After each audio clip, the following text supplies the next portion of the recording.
Even as the nation, all of us are in mourning in the aftermath of the crash of the Air India plane that was London bound and crashed immediately after takeoff, 32 seconds after takeoff to be precise, from Ahmedabad. There is a new challenge that has come not just for Air India but for airlines across the world.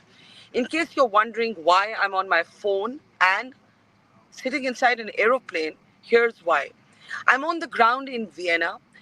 I was coming home on an Air India flight from Newark in New Jersey to New Delhi when midway we got the news that our plane had been diverted here to Vienna, which is where I am right now on the ground, because Israel has launched strikes on Iran, including on its nuclear targets. The Iran airspace is shut. Remember, the Pakistan airspace was shut since Operation Sindoor, and the plane has had to divert here to refuel and find a new flight plan to somehow get us back home. Like I said, the country is in mourning. 241 people have died in that Air India crash, and full kudos, full marks to the Air India pilots and the crew that have operated under extreme trauma professionally and even with a smile on their face. And now they're faced with this absolutely new challenge. Diverted flights. We're not the only one. We're told about 5 flights have diverted here, and other flights have been diverted to Jeddah and perhaps even to other places. So if you're leaving for the airport today, do please check what's happening before you leave the house if you're headed either to India or out of India to a destination in Europe or the United States. As I said, this new challenge has come for the aviation industry, even as Air India and the entire country is in mourning after the crash that left 241 people dead, with a number of mounting questions. We now know from CCTV footage that we actually put a timer on here at the Mojo Story that the pilot, Captain Sumit Sabharwal, had 32 seconds. If we can put that banner up, I want to just talk a bit about that. Just 32 seconds. Imagine 32 seconds from takeoff to crash. And you can see that on the CCTV footage. We, in fact, put a timer on it to precisely count how much time the pilot had, and he had only not even a minute to try and save the lives on board AI 171. And really, it is heartbreaking. You can see that there. You can see the timer counting down, and in 32 seconds, it's literally all over. So, for all of those armchair so called experts who were making easy, lazy judgments, please remember the only time that the commander of that plane had to make an intervention was 32 seconds, and he used those 32 seconds to give a mayday message to the ATC. But of course, in 32 seconds, not much could have been done, and the plane exploded, as you can see there, into an orange ball of fire as it crashed. Now, many theories have been offered, and we don't know the answers. The black box may yield some of these answers. This is the first major crash involving a Dreamliner, the 787 Boeing manufactured plane.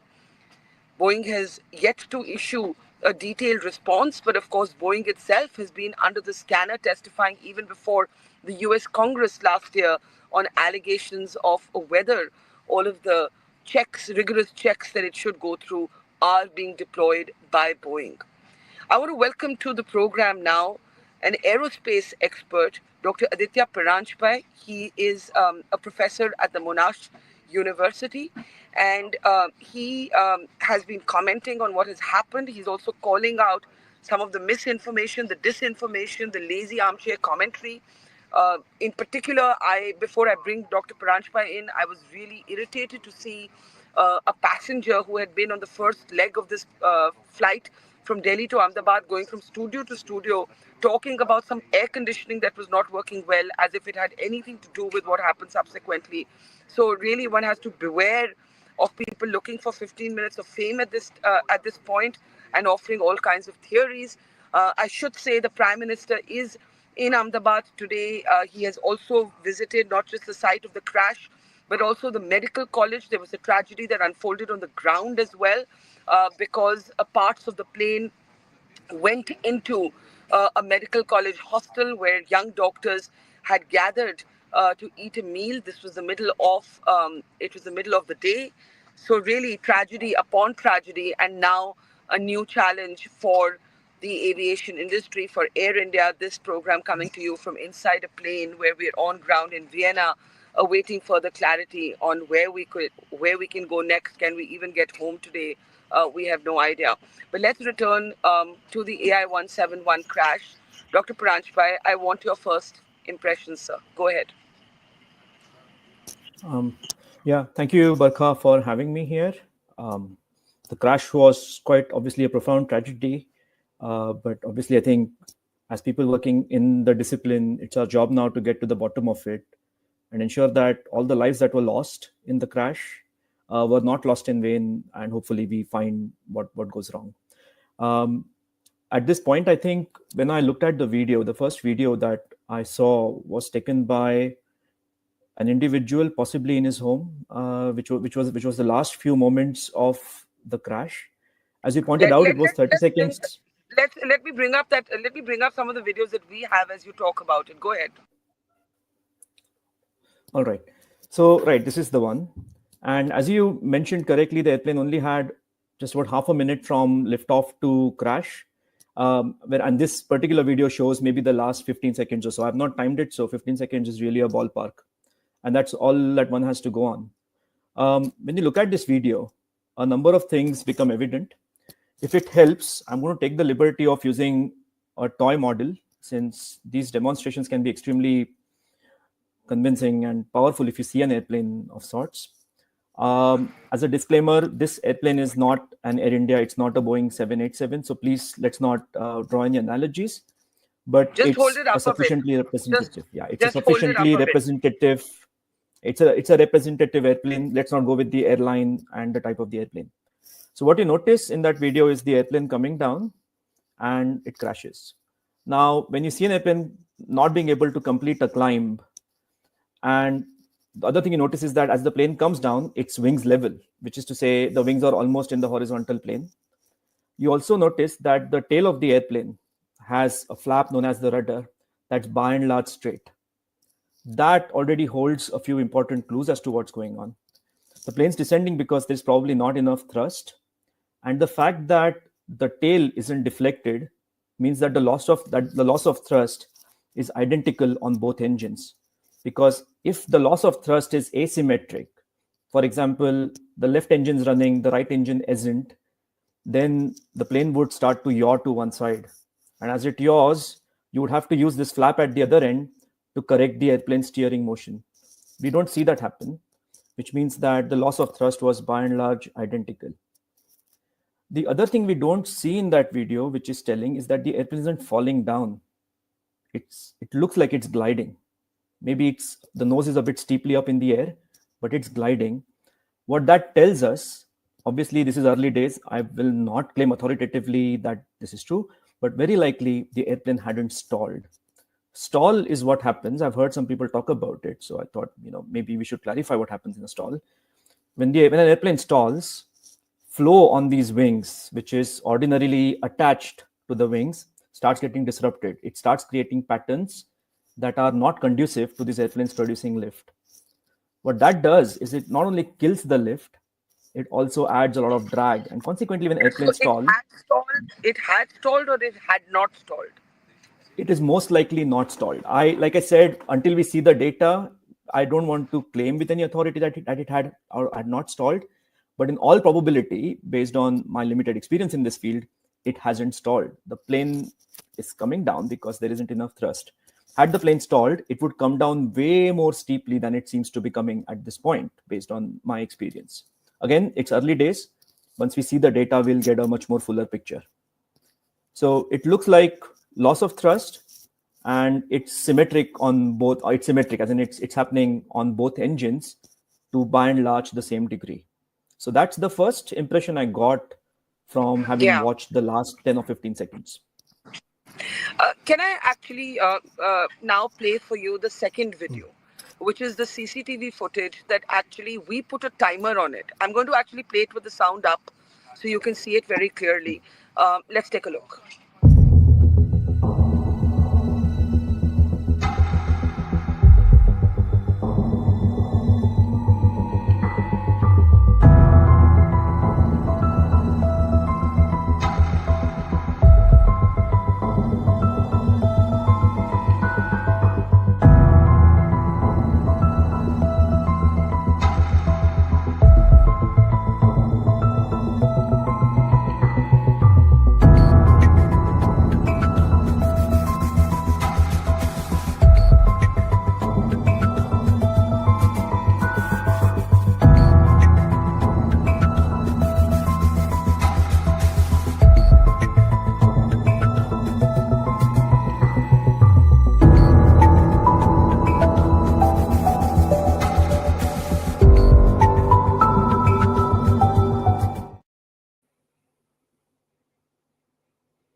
Barkha, you're not audible.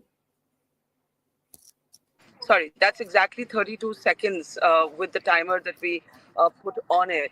Now, when you look at that, so I understood 2 points from the model that you held up. Again, I may use incorrect terms, please correct me, I'm not an expert. But when you held up that model, you showed us one, that the thrust, there was no thrust on both engines. Am I correct? Most likely there was no thrust. It could have also been insufficient thrust. So those numbers have to come Okay. out. Okay, so either no or insufficient thrust, one. And two, you say that the plane was gliding, which means that it had not stalled, right? It But looked like it had not stalled, yes. yeah, but when I look at that CCTV footage of the 32 seconds between takeoff and the crash, what I actually see in very rudimentary layperson terms is a plane that doesn't have power, that doesn't have the power to lift itself, right?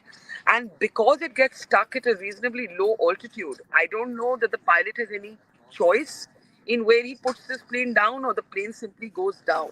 But in a very basic sort of way, what I understand is that he doesn't have power, and I don't know in what circumstances that can happen. Some people have spoken about a double engine failure. Others have said a double engine failure would be extremely rare. Others have suggested a fuel contamination, which could even point to a sabotage. Then there have been theories of bird hits. But if there was a bird hit, you would have seen some smoke, some hit before the plane actually comes down. So, can you talk about the multiple theories that you've heard and which seems the most likely to you right now? Or are we to be responsible and say none of these theories really fit? Okay, so let me talk a little bit about the first few seconds from that video. Again, we have the airplane. It's rolling on the ground. It lifts up. It lifts its nose up to climb. So far, so good. And then it starts climbing. All right. That first part of the video, if we just focus on that, what appears to me, now remember, we're looking at this from a distance. We don't have data. The only data we have is a few snapshots from Flight Radar 24.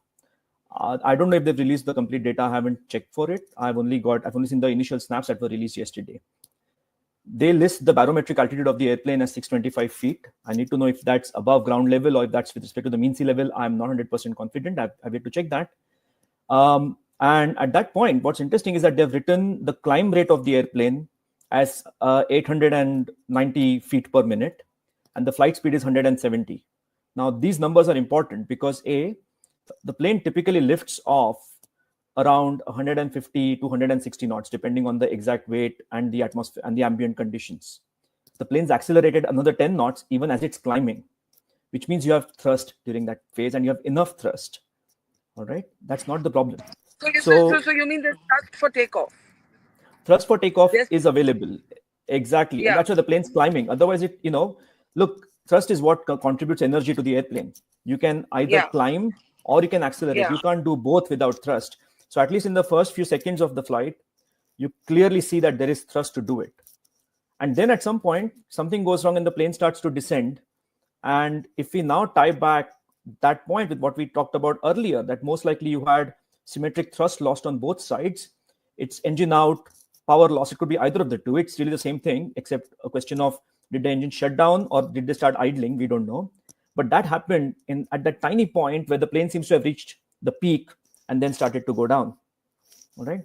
So so clearly we've got loss of thrust on both engines. I think that part is pretty clear.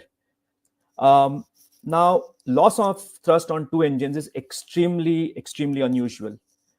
You mentioned correctly that if it were a bird strike, which could do it, we don't seem to be seeing any evidence. At least, I'm sort of trying to be correct here by saying we don't seem to be seeing any evidence so far. So that rules it out. So the question is, why would an engine fail? And then we look at why would two engines fail. So engines can stop producing thrust for a number of reasons. You can have what is called as compressor surge, which is where the flow, instead of flowing into the engine at the front, starts to flow in the opposite direction, and then the engine shut down. You can have you're muted, Barkha. Sorry. I'm so sorry. I have to keep muting myself because I'm actually in an aeroplane. But I want to ask you something. You know, our producer has put this statement. I want to make sure it's correct. Loss of thrust in both engines is extremely unlikely. But you believe that's what happened, right? That is what seems to have happened. Look, it's not so So we much should about what. correct. So we should It's correct that. You feel that it's rare, but it may have happened. So can we please correct that? That while loss of thrust in engines, both engines, is rare, it's not. It seems to have been what happened here. that Am is I? what the data. That is what visually and whatever little we have by way of data right now, that's what it seems to suggest. So we are not, we're literally sort of reconstructing what we see, and we're trying to map it back with within the space of that little information to what's going on physically. Now the question of why that happens is really a matter of speculation right now, because the engines are, like I said, it could be compressor surge, it could be fuel contamination, it could just be the pumps didn't work, it could be a failure in the ECS, it could be any of those causes, but none of those are ones that we can verify without looking at the data from the flight data recorders. So that would be very speculative of us. So when we look at the motion of the airplane, we can trace it back to, well, is it producing enough lift? Is it producing enough drag? Is not drag enough thrust? That's the argument that we are trying to use right now, because that's all we can see. And from there on, you can make guesses, we can make conjectures, but I would be extremely wary of accepting anything from someone who says, oh look, we've got fuel contamination, we've got bird hits, we've got compressor surge. Well, there is no evidence for it as of now until we see data from the flight data Yeah. recorders. What would you be willing to rule out at this point? I know none of the theory. I know we have no evidence right now, but are there a couple of things that you'd say no? That does not seem to be the reason for the crash. Well, I mean, for one, again, balance of probability, stall seems extremely unlikely. It doesn't look like it has stalled. But again, once we get fresh data, it might shed a different light. That's about all we seem to be ruling out. The other thing is, remember, when the plane took off pretty neatly, there were some comments by people saying that, look, the flaps hadn't been set correctly by the pilots. So human error. No, the plane wouldn't have taken off with the flaps set incorrectly. So I think the plane was properly configured at the moment of liftoff. So that's something I'm prepared to rule out, just on the basis of this early recording and the data, because the plane wouldn't have accelerated to 170 knots at 600 feet without the right sort of thrust and the right sort of flap settings. But from there on, I've been working with the Can hypothesis I so hold you? far. Can I hold you there? Can you hold me? Can you hear me? This is a very important thing that you're saying, because there's been a kind of lazy commentary on pilot error without any evidence, and you're saying that to your eye, it looks like the plane was properly configured. Otherwise, that takeoff, at least to the point of takeoff, it seems like a smooth takeoff. It would not have been a smooth takeoff. So you do Abs- believe the plane was properly configured by the pilots? Absolutely. Absolutely. I mean, at least, like I said, based on what we do see of the takeoff. So flap setting seems to be okay. There seems to have been enough thrust at the time of takeoff. That doesn't seem Yeah. to be a problem. So what would explain this then? Because then if we are ruling out the configuration, we're ruling out the human error, then we're quite clearly looking at a machine error or a Yes, and machine collapse. Not an error, but a it collapse. it obviously looks like we've lost a fair amount of thrust on the two engines, and so it's a question of understanding what went wrong simultaneously on the two engines. We don't have a good answer for that, and quite frankly, we shouldn't speculate, because the functioning of the engine is intricate. Look, it's not just an engine. It's got its own it's got its own control system called as the engine control system. It's sometimes called as the FADIC, the full authority digital engine control. This system is coupled to the flight control system that sits on board for the airplane. This whole thing is coupled. On top of it, the fuel is fed to the engines through pumps, and the pumps are obviously driven electrically. So given that we have all these subsystems and we have no external indicators to suggest what could have failed, I really think we shouldn't speculate. So You know, based on what we are seeing, just purely the yeah. motion of the airplane, I would probably say, okay, look, it looks like we have a loss of thrust on the two engines. That's probably what we need to focus on. But I think in terms of drawing on hypotheses, I would probably stop there personally. And just to be clear, the loss of thrust in both engines could either be an engine failure, I'm using this phrase loosely, or power out, like the plane suddenly loses all power, or Um, contaminated fuel. could be. So there's another interesting thing here. So airplanes derive power from the engines. So when the engines fail, I mean, the 787 is a little more complicated as an airplane, because it's also got a fairly powerful lithium battery at the back. So I'm not entirely sure how the power flows on the airplane, but in most typical airplanes, a fair amount of power is drawn from the engines themselves. So if the engines stop, yeah, the plane loses power, but you will rarely go in the other direction because engines are designed to be self-sustaining. The moment the engines turn on, as long as they have a regular supply of fuel, an engine will just keep running. That is why even if your engine fails to start, even if the engine fails to start on the ground using the systems that are on the airplane, at airports they just use what are called as hover carts to start the engine. And from there on, the plane can happily fly a 9 or a 10-hour mission without worrying about whether the engine is going to turn off mid-flight. That doesn't happen. So when an engine turns off in this way, if it was just one engine, we could have still talked about things like compressor surge, because these have happened in the past, but they are not unheard of, right? And there's one more thing I should add here, which is if one engine goes out, airplanes are operated in such a way that the airplane can climb out even with one engine in operation. It's called a one engine out climb. And the fact that the airplane couldn't do it obviously means we've lost thrust on both sides of the engine of the airplane. There's another interesting thing about stall, which kind of if you've ever experienced stall firsthand, I hope you never have to, but I've experienced it firsthand in a small airplane. The thing that happens with a stall is it's not just that you lose lift and start to fall. You also swing to one side, left or right. Any little asymmetry in the airplane will cause the airplane to swing. And then pilots have to use the rudder fairly aggressively to keep the airplane's wings level. So typically, if you've seen a lot of crashes that have happened of late because of stall, they have not just featured airplanes coming down, they've featured airplanes coming down on the side to an extent, which again, we don't see here. Well, Look, it's possible the pilots may have... Yeah, say, complete your point. So the point being, all of these things make stall unlikely, which only leaves the engines out. That engines as the only possible culprit, in my opinion. So when you say engines are the most likely culprit, but we don't know the reason for that, right? And I was No, just we don't. going to ask you, yeah. But I want to ask you something.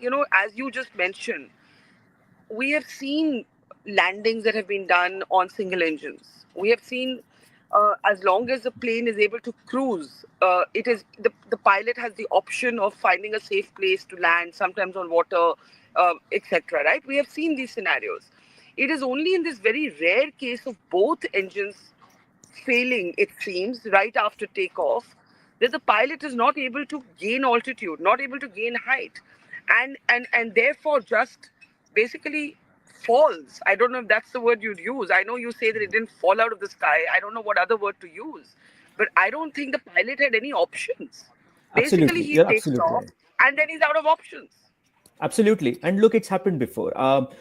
I've never seen, honestly, I've not, in my memory, I've not seen this happen right after takeoff.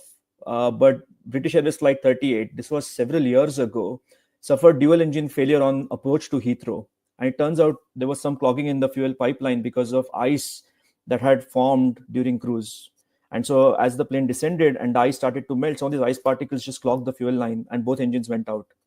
And at that point, again, the pilots had no choice but to perform a belly landing.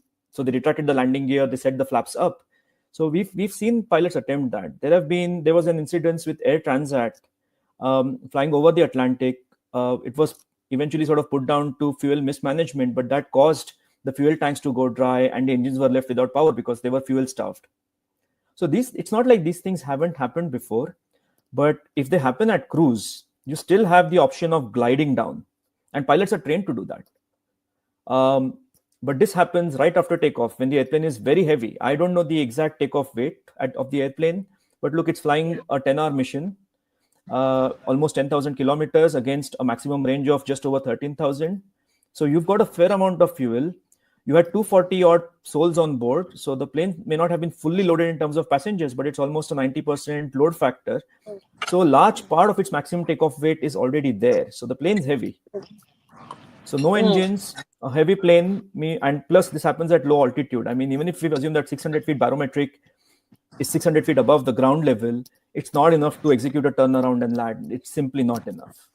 But again, to be clear, the examples you cite, the pilots had the option of gliding down. But in this situation, because this happened right after takeoff, Captain Sumit Sabharwal did not have that option. So when our Absolutely. banner says the option of gliding down remains, that remains only for cruise level, when you're already cruising, when you're at a higher altitude, there is no such option available to somebody whose engines have failed right after takeoff. Absolutely. There, now there's been some talk, and I don't want to be irresponsible, but I have to ask the question of whether sabotage can be ruled out. Fuel contamination, sabotage. I don't want to be a conspiracy theorist, but I do have to ask the question because people are so stunned at what has happened. Like, how can there be 32 seconds between takeoff to crash? You know, do you consider that as something worth looking at, or does that not strike you as a possibility? Honestly, I would look at sabotage as the absolute last option after having ruled out every other engineering possibility. And I literally mean every possibility that could have happened, including these extremely rare events where two engines go out. I mean, it's almost like Murphy's Law in action.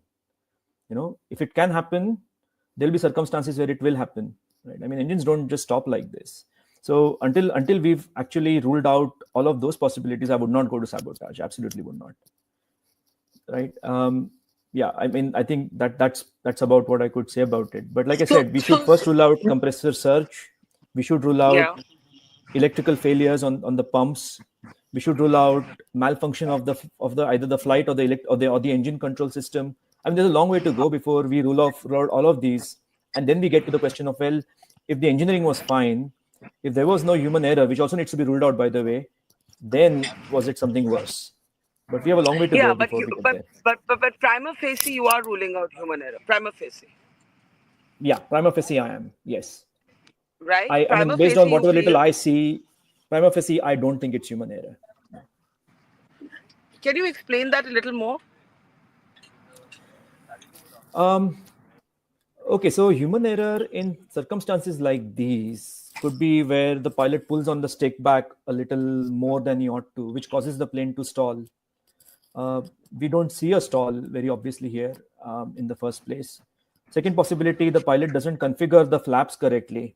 Well, you would have seen that in the takeoff performance. The takeoff performance, at least the first few seconds of the takeoff, looked fine.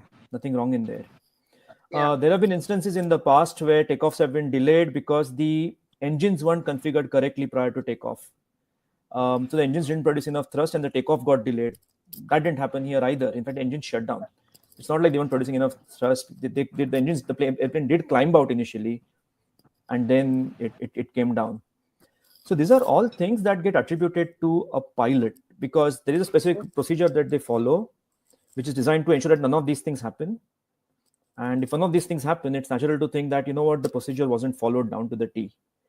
None of that has happened here, right? Instead, what I see is, okay, the plane starts climbing. At some point, there is a loss of what appears to be a loss of thrust. And then from there on, things go south. And as we both agreed right now, once the thrust is lost, the pilot really has no options. I mean, at that point, he's going to try his dangest best to do what he can. He's going to try and pull the airplane's nose up. It could be a mistake. It might lead to a stall, but he doesn't have a choice. He's got to try and get the nose up, add power. He's going to try whatever he can. He's going to try and save his own life, but important the lives of his fellow passengers. So once the thrust is fully gone, you really shouldn't even fault the pilot from there on. So I'm only going to look at the segment up until the point the airplane stopped climbing, and up until that point, things looked okay. I want to ask you in the end, the 787 is a Boeing manufactured plane. And a lot of people are going back to Boeing's testimony before US Congress last year.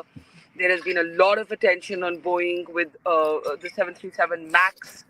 Um, there are whistleblowers who have given detailed accounts of Boeing cutting corners.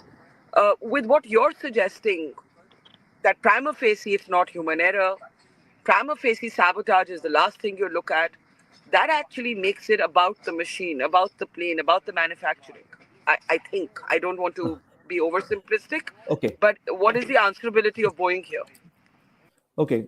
So I think there's a huge chasm between a problem with the machine and a problem with manufacturing. Because when an airplane is manufactured and it's gone through the number of cycles that this airplane has gone through, it's also gone through things like fatigue, for example. All of these components have been through wear and tear, and these have all obviously had to be maintained. Now, Air India has a good reputation for maintenance, so we probably don't raise too many questions over that. Um, so when you look at an event like this, pointed immediately at the manufacturer, because again, it seems like the engines have cut out. Also, it's worth noting that not long ago, Boeing sort of claimed that they had flown 1 billion passengers over 5 million flight hours or so. So the fact that nothing happened during that time already suggests that you have a reasonably well-engineered product. Look, we know there have been issues with Boeing of late. There have been manufacturing issues with clearances on pressure bulkheads and whatnot. But none of those have ever appeared in the context of airplane engines, which are a different system. In fact, the engines are manufactured not by Boeing, but in this particular case by General Electric. And the fuel system on board, the fuel pumping system, and the hydraulics, they are manufactured by a completely different supplier. And these are sort of assembled by Boeing. So I'm not taking sides. I'm not going to promote anything for Boeing here, but purely trying to do justice to the passengers and the pilots, I would not start pointing fingers at Boeing just yet. Also, let's not forget that if we were to start pointing fingers at Boeing, it would really not spell something really nice for all of the airlines that fly Boeing airplanes at this point, and they've all flown them safely. I mean, I flew a 787 just earlier this week from Singapore to Bombay and Mumbai, and things were perfectly all right. I mean, again, I've known that these issues exist with Boeing. We know that. But I also have enough confidence that the flight control system, the engines, the hydraulics, if they've survived for 10 years without a single major issue, yes, they are probably well designed and they are robust. But if you are not going to point fingers right now at Boeing, could we correct, the banner, and you don't think it's human error, and you think Air India has a good record of maintenance, which I agree with, by the way. A lot of people are like, putting the airline down, and I just want to take this occasion to yeah okay. And kudos and kudos to the airline for not just putting on a professional face at this moment of deep trauma, but also now faced with this second double whammy where their flights are being diverted because of these Israel-Iran strikes. And really kudos to the airline. But just to come back to a final question, if you're not pointing fingers at Boeing yet, you have respect for Air India's security standards, you don't think it's a human error, prima facie, then we're faced with a big aviation mystery as of now. We are. And there's a little saying in aviation, which is that no accident happens because of one single factor. It's extremely rare. There are always contributing factors. And those are the ones that we need to check out in this particular case. So it might, and look, at the end of the day, you also have to appreciate that these are machines. They undergo wear and tear. Things do break. Yeah, we have maintenance procedures to make sure that we pick problems up early. But they still do happen because these are machines. They're inspected by humans and by machines. And one of the things that we teach people in engineering is we always quantify the reliability of a machine. It's rarely 100%. It's 99.99. It could be high, but that still leaves that possibility for 1 in a million, 1 in a 10 million sort of event, and that we can't absolutely protect against. It's not the manufacturer's fault. It's not the airline's fault. Yeah, I mean, there is no good reason why it happens. It's a random event. But the important thing is when we start investigating any accident, we go in with as little bias as possible. We reconstruct our data backwards and we get to a root cause. And the root cause should be allowed to point wherever it points. If the root cause is, well, it was just a chance event, so be it. It's terribly unfair. It's terribly tragic. But we wouldn't do justice to anybody by claiming otherwise. One final question. Where do you think the investigation will focus or to focus? So I think once the flight data recorder and the cockpit voice recorders, are found, they will first look at the flight path. Now, if whatever we've talked about so far, and some of it is conjecture because, like I said, we don't have access to the data. If that is correct, they'll probably start looking at the engine as well. And an engine doesn't exist in isolation.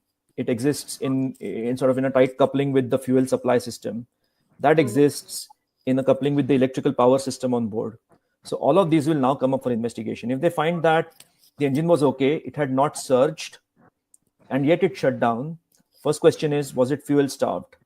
They'll start looking at the fuel systems. They look at the quality of fuel on board, which will probably answer the question of whether or not it was contaminated. If the fuel checks out, they'll start looking at the fuel supply lines. They'll start looking at the motors. And here, I think some things start coming into play. Even if you had a leaky fuel supply line, it's extremely difficult to assume that you had leaky supply lines on both wings simultaneously and they cause both engines to fail. It's a low Yeah. probability event, but they look at that. Then they look at the power system. They look at the control system for the engines and the flight control system, and look at all of these in a sequential hierarchical manner and try and trace, well, where did the trigger start? What happened? Yeah. That is the process Well, that they will follow. And this is an engineering process. I mean, it has to be done that way. Otherwise, yeah. we don't get to the right answer. Well, thank you, Dr. Aditya Paranjape, aerospace engineering expert, professor at Monash University, for a dispassionate assessment of what has happened. Prima facie doesn't look like human error. Prima facie looks like both engines lost thrust. It is a rare occurrence, but that's what looks likely. The cause of this is what is the big aviation mystery right now. Uh, and there are so many human tragedies coming out of AI 171 while we look at the technicalities today, Dr. Paranjpai. There is a husband who brought his wife's ashes home. There is a father who has lost both daughters. There is a pilot, Captain Sumit Sabharwal, who leaves an elderly 85-year-old father behind. There is, there are cabin crew from strife-torn Manipur, whose dreams it was to just become an Air India cabin crew, and uh, and it's important. There is this gay couple from the United Kingdom smiling and laughing just before they got onto the plane. And not many people know that takeoff and landings are the most critical parts of a flight. Actually, right after takeoff, we tend to settle back in our seats and we think, all is well. But those are the critical moments. And when I think of the fact that there were just 32 seconds available to Captain Sumit Sabharwal, my heart just goes out to what he must have gone through, finding time only to say Mayday. I have to ask you one question before I leave our audience with some of these human stories.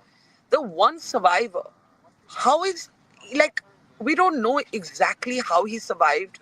The passenger in 11A, a UK British Indian national. What do you make of that? Honestly,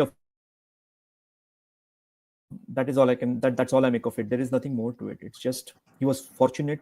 Things conspired in a way that he survived. It's literally that, because passengers around him were killed, passengers in the same row were killed. That is literally it. And that's what makes these accidents sometimes are so difficult to accept, because there's such a big element of chance.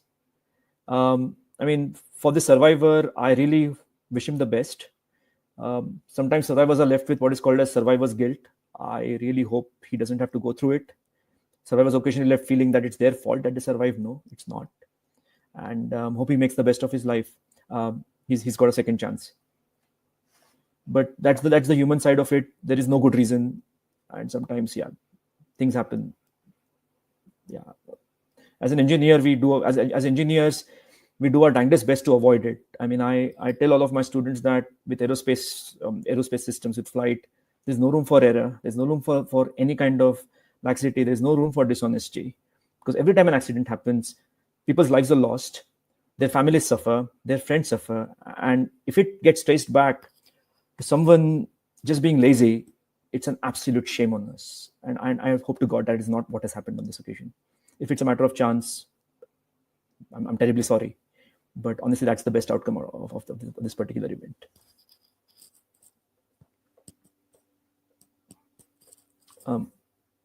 Muted.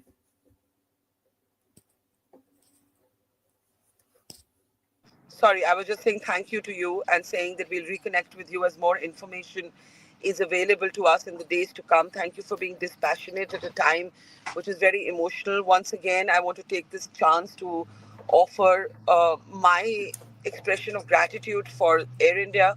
I boarded a flight from Newark in New Jersey just a few hours after this crash had taken place, and the crew showed impeccable professionalism. And right now we've been diverted to Vienna, and they've been so overstretched, and there's still no complaints from them. The pilot even said from the cockpit, "It's been a long day," and that's all he said. It's been a long day, and hats off to them. And thank you to you. We leave our audience with a heartbreaking story of a young woman from Manipur whose dream it was to be an Air India cabin crew.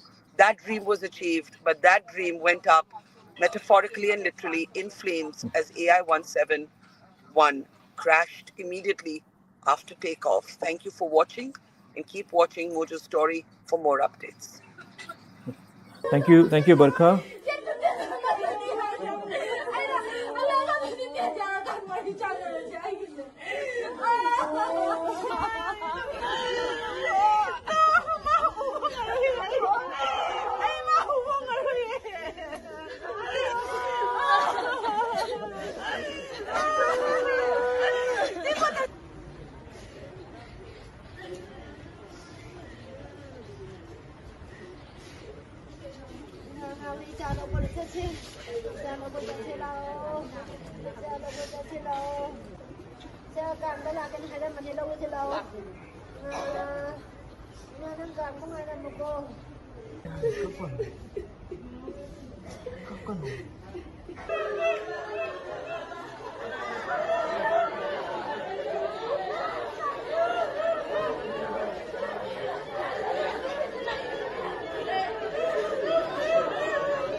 It's great to see you here. Thank you for watching our work. If you haven't subscribed yet, don't forget to click the bell icon and subscribe to Mojo Story and support independent, robust journalism.